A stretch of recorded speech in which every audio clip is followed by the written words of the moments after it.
Muy buenas tardes, cuando son las 6 de la tarde damos la bienvenida a nuestro compañero Abel Rivas con Espacio Un poco de Derecho de Marín y Mateo Abogados. Muy buenas tardes, Abel, ¿cómo estás? Hola, buenas tardes, pues encantado con el inicio de curso. Sí, tenemos muchas ganas de volver a hablar con vosotros. Además, sí tenemos un tema muy interesante porque hoy vamos a hablar de la inversión inmobiliaria en compraventa de una propiedad con reserva de usufructo vitalicio. Todo eso, una mirada a su rentabilidad y riesgos. Título largo para contenido muy interesante. Pues sí, mira, vamos a ver, estamos recibiendo muchas consultas de posibles clientes y de inversores inmobiliarios sobre la nuda propiedad, ¿no? Y claro, hay aspectos técnicos o jurídicos que son fáciles de responder y que hoy explicaremos un poquito por encima, pero luego está las dudas sobre la rentabilidad, ¿no? ¿Qué es la compraventa de nuda propiedad con reserva de usufructo? Pues es una compraventa de un inmueble.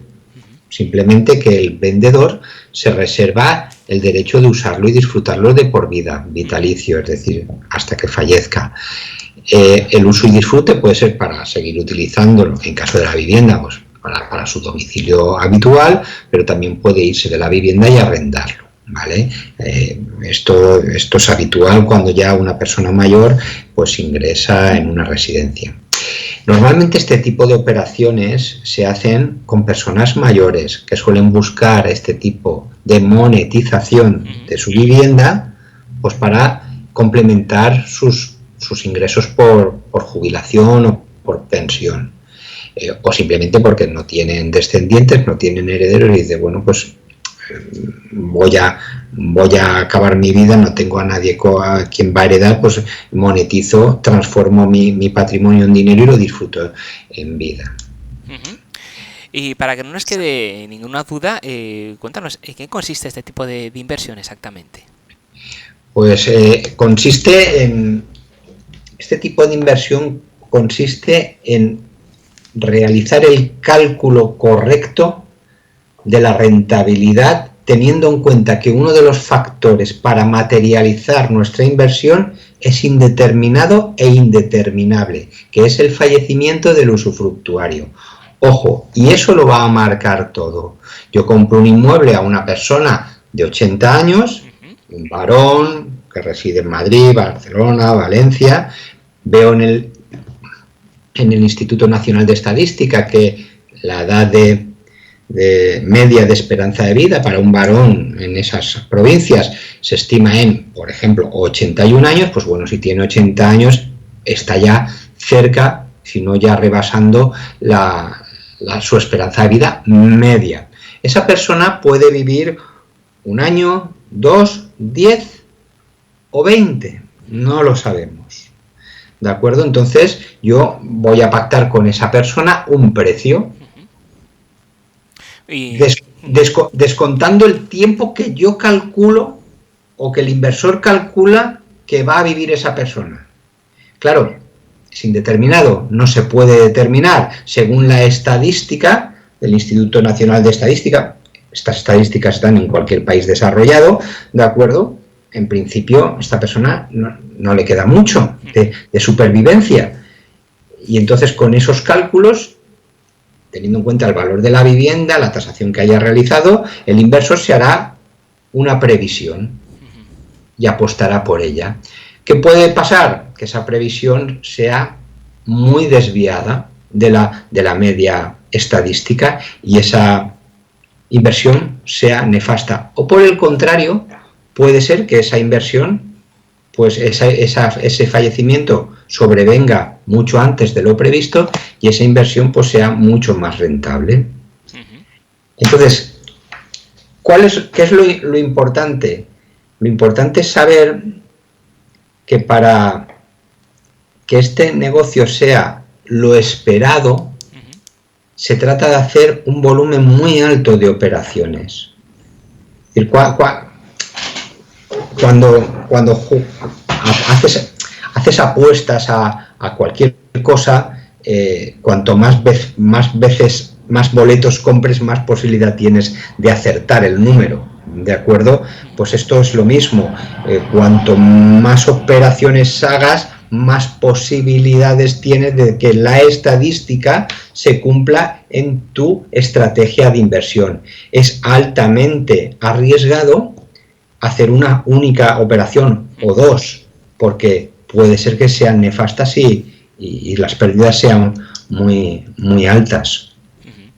Claro, tal como nos has contado, calcular su rentabilidad, ¿cómo se hace? Porque es complicado, entonces. Claro, vamos a poner un ejemplo. Es muy complicado, ¿vale? Es muy complicado. Al final se trata de un pacto entre un comprador y un vendedor. El vendedor siempre va a querer obtener el máximo de precio y el vendedor pues el máximo de rentabilidad, y en medio tienen que encontrar un punto adecuado. Es importante que el vendedor, que suele ser una persona mayor, también entienda esto, que si realmente quiere monetizar su propiedad, el valor va a venir determinado por la edad que tiene. Es decir, una persona menor de 70 años es complicado que le interese. Pero vamos a poner un ejemplo para que lo entienda todo el mundo. Si un inmueble vale 100.000 euros, sí, y una persona que vive en él, que está jubilada, tiene 75 años, por ejemplo, ¿vale?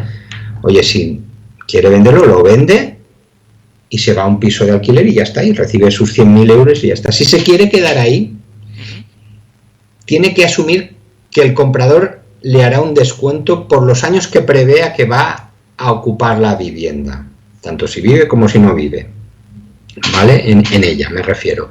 Entonces, si tiene 75 años y se espera una esperanza de vida de 10 años hasta los 85, una inversión media puede estar en un 5%, entonces un 5% anual multiplicado por 10 años de previsión de supervivencia sería un 50%. Entonces es posible que a ese señor de 75 años le ofrezcan un precio por su vivienda de 100.000 euros, le ofrezcan solo 50.000, solo entre comillas, porque va a vivir en esa vivienda todo el tiempo que sea necesario, que pueden ser 10 años o 20 o 25, porque puede vivir hasta los 100 años perfectamente.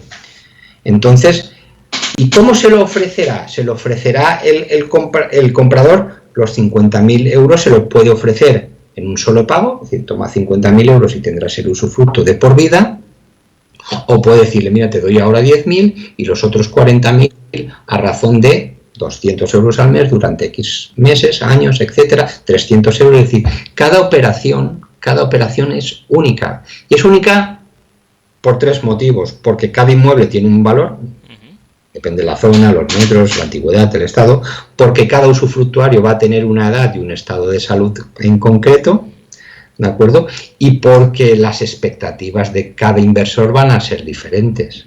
Habrá inversores más agresivos que necesiten sacarle a su rentabilidad un 5, un 6 o incluso un 7% anual de media, y habrá otros menos agresivos que a lo mejor consideren que con un 4% es su estrategia de inversión. Entonces, claro, no va a haber nunca dos operaciones iguales, nunca. ¿Y qué factores de riesgo tendríamos que tener en cuenta? Claro, con lo dicho ya podemos adivinar qué factores de riesgos tenemos.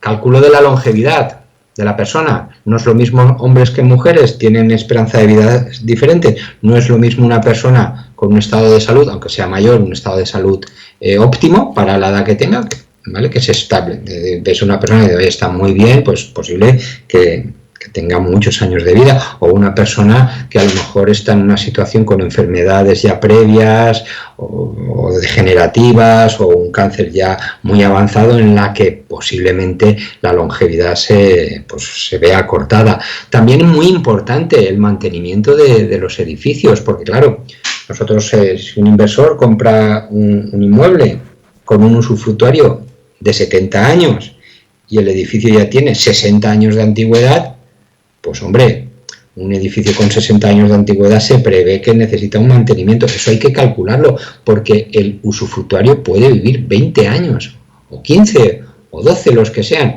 Hay que prever el estado físico cómo está, porque posiblemente haya que acometer inversiones importantes. Muy importante también la evolución del mercado. No olvidemos que estamos comprando inmuebles y la vivienda sube y baja como el resto de productos, aunque digamos que siempre sube, no es cierto, en ocasiones baja, y a veces determinados inmuebles o determinados barrios o determinadas poblaciones sufren o bien un estancamiento del precio e incluso una devaluación. Esos riesgos existen.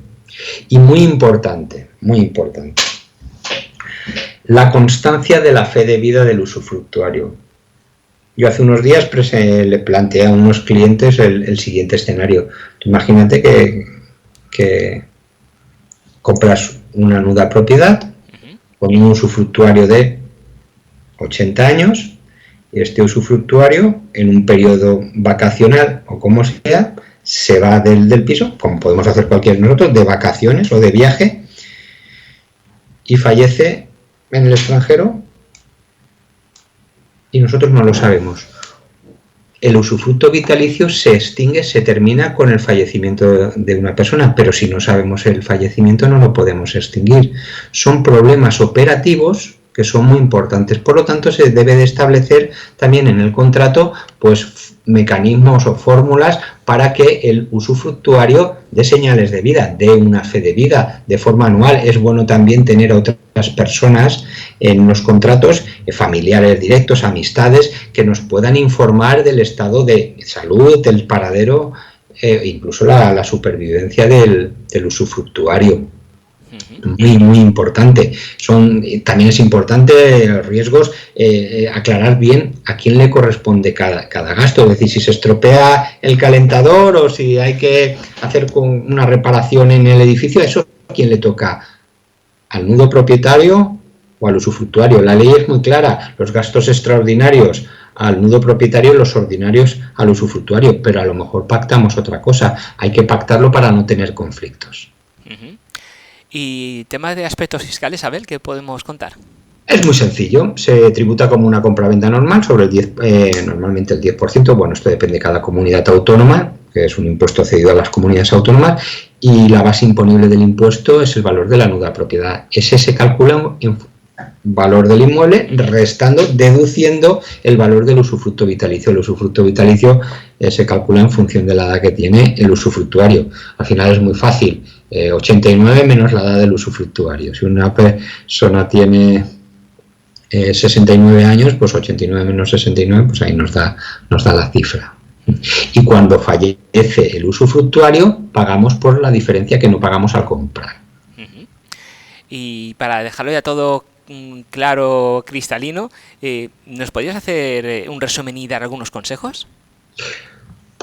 El consejo es que este tipo de operaciones, si vamos a hacer una única sola, es muy aconsejable como inversión solo en casos de hacerlo entre familiares o entre personas, que haya un poquito de función social. Es decir, le compramos la nuda propiedad a un tío, a tus padres para echarles un cable, ¿vale? Pero si es como actividad inversora, esta inversión es muy buena, pero siempre y cuando se cumplan dos requisitos. Una, tratarlo jurídicamente muy profesionalizado, atar todos los cabos, los que hemos dicho aquí y muchísimos más. Y dos, muy importante, solo va a ser una inversión segura y rentable, va a ser bastante rentable, pero cuando se haga con una estrategia de muchos inmuebles. Comprar 2 o 3 inmuebles de nuda propiedad es un poco jugar a la lotería. Yo creo que, eso es una opinión ya muy personal, que a partir de 10 inmuebles la estadística se va cumpliendo, por lo tanto suele ser rentable de forma masiva, no de forma puntual. Puntual te puede salir muy bien o te puede ser la operación más ruinosa de tu vida. Bueno, pues hemos visto que si otras veces lo decimos que tenemos que acudir a profesionales para asesorarnos. En este caso yo creo que mucho más aún para todos estos flecos importantes, tenerlos bien atados, y Marín y Mateo Abogados sois grandes profesionales en el aspecto. ¿Cómo podemos contactar con vosotros para que nos podáis ayudar? Bueno, pues a mí me gusta siempre que busquen nuestros datos en nuestra página web, que ahí están nuestros teléfonos, la dirección de nuestras oficinas, y es marinmateo.com. Estupendo. Muchísimas gracias, Abel. Un placer como siempre. Nos vemos y escuchamos en el siguiente programa. Buenas tardes.